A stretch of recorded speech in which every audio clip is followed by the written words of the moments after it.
धीमी बारिश हो रही है। कॉलेज का कैंपस भीग रहा है।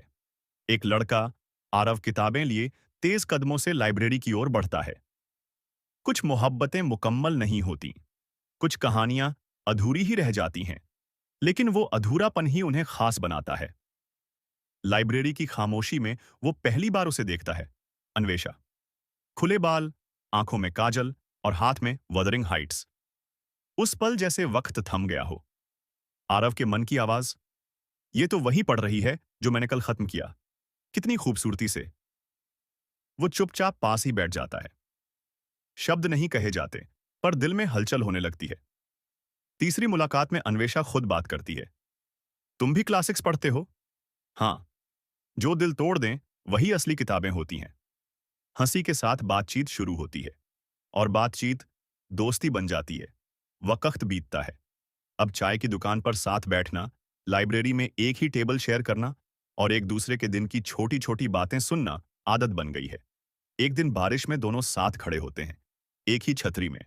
आरव कहता है, कभी सोचा था लाइब्रेरी की खामोशी किसी की हंसी में घुल जाएगी?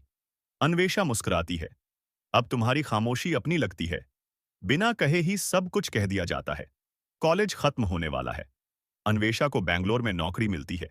आरव जेएनयू में रिसर्च ज्वाइन करता है। हम रहेंगे ना एक दूसरे के साथ? हम टेक्स्ट करेंगे, कॉल करेंगे। प्यार में दूरी मायने नहीं रखती। मगर हकीकत अलग थी। पहले रोज की बातें, फिर हफ्तों में बदल जाती हैं। कॉल्स मिस होने लगते हैं। तुम्हें अब मुझसे बात करने का वक्त नहीं? मैं रिसर्च में बिजी हूं, पर मैं कोशिश कर रहा हूं। धीरे धीरे लड़ाइयां बढ़ती जाती हैं। एक दिन अन्वेषा का लंबा मैसेज आता है। शायद हम प्यार करते हैं, लेकिन अब साथ नहीं चल सकते। जब भी तुम्हारे बारे में सोचती हूं, दिल भारी हो जाता है। ये मोहब्बत है, लेकिन सुकून नहीं। अलविदा। आरव उस मैसेज को बार बार पढ़ता है, लेकिन कोई जवाब नहीं दे पाता। 2 साल बाद एक इंटरनेशनल कॉन्फ्रेंस में दोनों मिलते हैं। आरव स्टेज पर है, पेपर प्रेजेंट कर रहा है। अन्वेषा सामने बैठी है। ब्रेक में दोनों आमने सामने आते हैं। तुम अब भी वही किताबों वाले आरव हो, और तुम अब भी मेरी लाइब्रेरी की सबसे प्यारी किताब हो। मुस्कानें बदल गई हैं, लेकिन दिल की गहराई वही है।